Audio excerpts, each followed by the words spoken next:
સુરતમાં વધુ એકવાર આગ. મિલેનિયમ માર્કેટમાં આગ લાગી છે. શોર્ટ સર્કિટને કારણે આગ લાગી. ફાયર વિભાગની ટીમે આગ પર કાબુ મેળવી લીધો છે. દુકાનનું શટર તોડી આગ પર કાબુ મેળવાયો.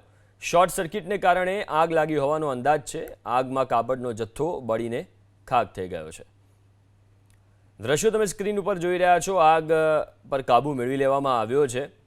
વધુ વિગતો સાથે સંવાદદાતા ધનરાજ બાગલે ફોન લાઈન ઉપર જોડાયા છે. ધનરાજ, આ આગની ઘટનામાં શું અપડેટ?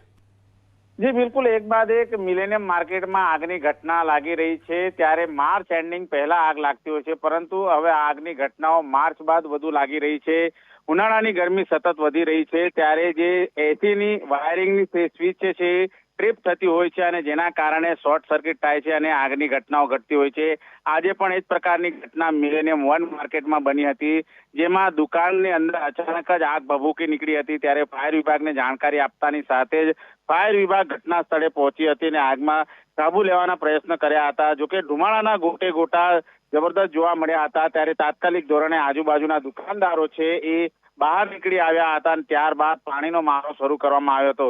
સમગ્ર ઘટનાની અંદર કોઈ જાનહાનિ થઈ નથી, પરંતુ લાખોનો કાપડનો જથ્થો છે એ બળીને ખાખ થઈ જાય છે. સુરત મહાનગરપાલિકા દ્વારા અપીલ કરવામાં આવી છે કે આગની ઘટના જ્યારે પણ બનતી હોય છે ત્યારે ક્વિક રિસ્પોન્સ ટીમ રાખવાની તાતી જરૂરિયાત હોય છે, પરંતુ દુકાનદારો છે એ થોડા રૂપિયા બચાવવાની લાઈનમાં આ પ્રમાણે જે ક્વિક રિસ્પોન્સ ટીમ છે રાખતા નથી, જેના કારણે આગ ઉપર તાત્કાલિક કાબુ નથી મેળવી શકાતો અને આગ છે એ વિકરાળ સ્વરૂપ ધારણ કરતું હોય છે. હાલ તો આગ છે શોર્ટ સર્કિટના કારણે થઈ છે, ત્યારે ફાયર વિભાગે વધુ તપાસ હાથ ધરી છે.